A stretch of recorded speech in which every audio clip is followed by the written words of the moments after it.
खुलुमबाय बयखौबो दा बे समाव दंफैयो तेजपुर जोबथेसालिनि लांगोनायाव नोंथांमोना गोबाङानो निउसफ्राव नुखाबाय जानांगौ बारग' एनडिएफबि एम रैखाथि बिथांखौ मैया तारिख मारिनो थाखाय कर्टआव हाजिर जाफैनायावनो एरेस्ट खालामनानै फिन आरो तेजपुर जोबथेसालियाव मैया जोबनानै दोनफिनबाय दा दिनै एम रैखाथि बिथांखौनो जोङो लोगो हमनो थाखाय तेजपुर जोबथेसालिसिम फैदों दा बिनि सिगाङाव नोंथांमोना एम रैखाथि बिथांनि बिसिजों लोगोसे बारग' एनडिएफबि एम सिनायथि बिथांमोना खौरां बिजोङाव माखासे बाथ्रा फोरमायनाय सुंद' भिडिअ क्लिप्सखौ नोंथांमोना नायनानै लाग्रोदो। आङो जोबोद लाजिनाय मोनदों आरो दुखुबो मोनदों। 5 बोसोर जाबाय बिनि उनाव जोंनि अबस्थाया दिनैसिम बिदि केसजों भुगिबाय थानो गोनां जानाङामोन। इमान बोसोर जाबाय आरो 34 इयार्स इसोरो संग्राम खालामनानै दाहालागै जुदि जेबो माबाखौनो मोनाबा माबायदि सान्ति सुक्ति जाखो बियो बेथ' बिटिआर सरकारा बिखौ एकर्ड खालामना लांबाय एनडिएफबिफोरखौ लाफानानैनो सान्ति सुक्ति खालामदोंमोन। सानफ्रोमबो सोरनियाबा डेट फैयो हमना लाङो दाहालागैनो बेफोरबायदि हमना लांबाय थानाय आयेना बोरै जाखो ओमफ्राय बेफोरखौ सरकारा इसेबो नोजोर होनो गियान गैया नामा? मैया माने माबानि कर्टनि हियारिं फैदोंमोन डेट ओमफ्राय बेयाव थांनायावनो माने माबानानै वारेन्ट फैदो होननायाव माबा हमनानै वारेन्टनि माबायाव जामिनदार हमनायाव माने रिजेक्ट जादो होननानै बिदि होननानै लाखिदो आरोना आरो बे केसा 2010 निनो केस ओमफ्राय दिनैसिम माबायदि जोबा लाखासिनो बेफोरबायदि बारंबार थांबाय थानांगौ बियो इमान बोसोर जाबाय आरो 34 इयार्स इसोरो संग्राम खालामनानै दाहालागै जुदि जेबो माबाखौनो मोनाबा माबायदि सान्ति सुक्ति जाखो बियो बेथ' बिटिआर सरकारा बिखौ एकर्ड खालामना लांबाय एनडिएफबिफोरखौ लाफानानैनो सान्ति सुक्ति खालामदोंमोन नाथाय दिनै माबायदि बेफोरबायदि बारंबार साफ्रोमबो एनडिएफबि केडार्सफोरनि सायाव बेफोरबायदि जाखो आरो दिनै लिडारफोराल' बिसि फिसायजों थानानै आराम संसार जागासिनो ओमफ्राय बिसोरनि फिसाफोरा दिनै आलाय सिलाय आनि थानि दिनै सानफ्रोमबो सोरनियाबा डेट फैयो हमना लाङो दाहालागैनो बेफोरबायदि हमना लांबाय थानाय आयेना बोरै जाखो ओमफ्राय बेफोरखौ सरकारा इसेबो नोजोर होनो गियान गैया नामा? गावसोरल' मोजाङै जाबाय थानांगौ नामा? आरो 4 लाख होदो 4 लाखआ दिनैनि दिनाव मायाव खाथिखो माबायदि जाखो माबायदि संसार जानांगौ बिसोरो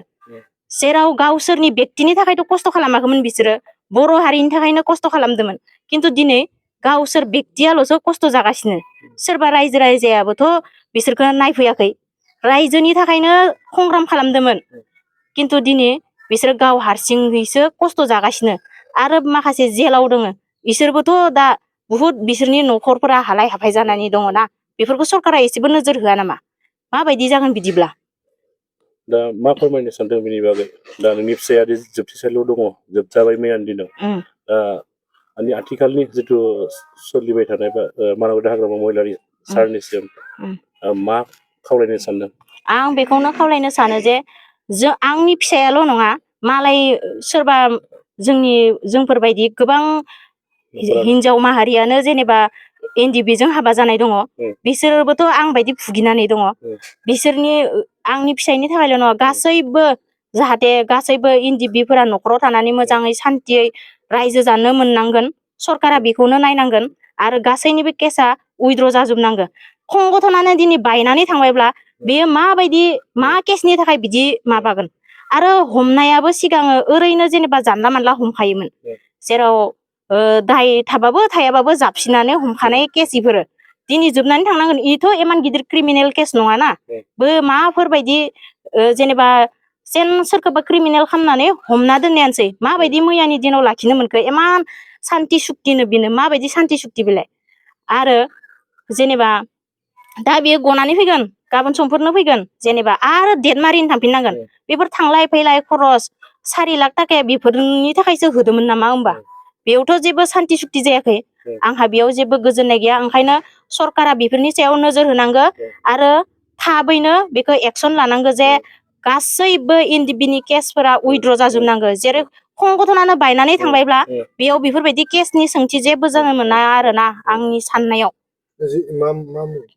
आंनि फिसायनि मुङा ओरैनो जेनेबा रंजालु मुसाहारि बेनिफ्राय बियो 31 बेट्सनिमोन नालाय ओमफ्राय नामा एम रैखाथि आरो मिथिनायाव आङो जोबोद लाजिनाय मोनदों आरो दुखुबो मोनदों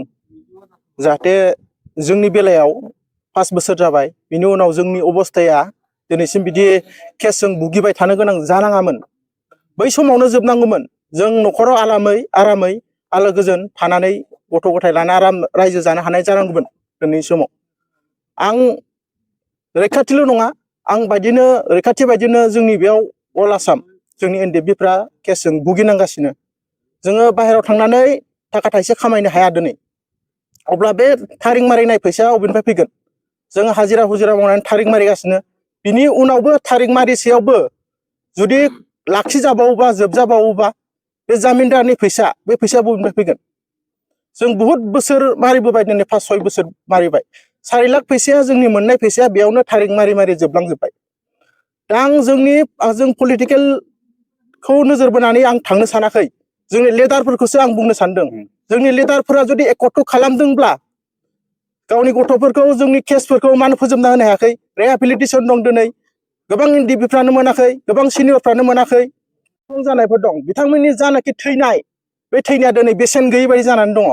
बिथांमोना जाखिनि मोननांगौ बेखौ मोनाखै बिथांमोननि न'खरा दिनै दुखुजों बिमा बिफा दुखुजों भुगिनांनानै दङ बिथांमोना जोंनि सिगाङाव फोरमायो माखासे दुखुनि खोथा थैनाय मुंख्लं जानायनि खोथा रावबो लिडारफोरनि सिगाङाव फोरमायनो थाङाखै बिसोरो दा बिसोरनि न'खरनि हालोदखौ जों मिथियो रावबो लिडारफ्रा दिनैसिम मिथिया सोंख्लु फैया आरो आं सानो जाहाथे बिटिसि गभर्नमेन्ट आरो जोंहा स्टेट गभर्नमेन्ट बिथांमोनहा थाबैनो जाखिनि एनडिएफबिनि समस्या बे समस्याफोरखौ थाबैनो सुस्रांनो हानांगौ एसेनोसै गोजोन्थों सुक्ति जाखांनायनि उनाव इउपिपिएल सरकारा सालायदों 5 बोसोर बिथांमोना माबायदि खामानि मावखो जिहेतु बे इउपिपिएल सरकाराव नोंथांमोननिनो माखासे गाहाय दैदेनगिरि जि फेरेंगानिफ्राय लानानै गबिन्दनिफ्राय लानानै बिथांमोना दंमोन दा बिथांमोना माबायदि एक्सन लादोंमोन बिथांमोननि जिखि खामानि मावनाय बेखौथ' जों जेबो साक्सेसखौ नुवाखै बिथांमोननि सब खामानियानो दिनै रिहेबिलिटेसन मुंख्लंनि आरो जोंहा नैबे केसनि बेफोर गासिबो आद्रा जानानै दं आरो बेखौ जाखिनि दा सरकार थानाय बिपिएफ सरकार बिथांमोनखौ आं गुरै खावलायो बिथांमोना बे खामानिखौ थाबैनो मावनो हानांगौ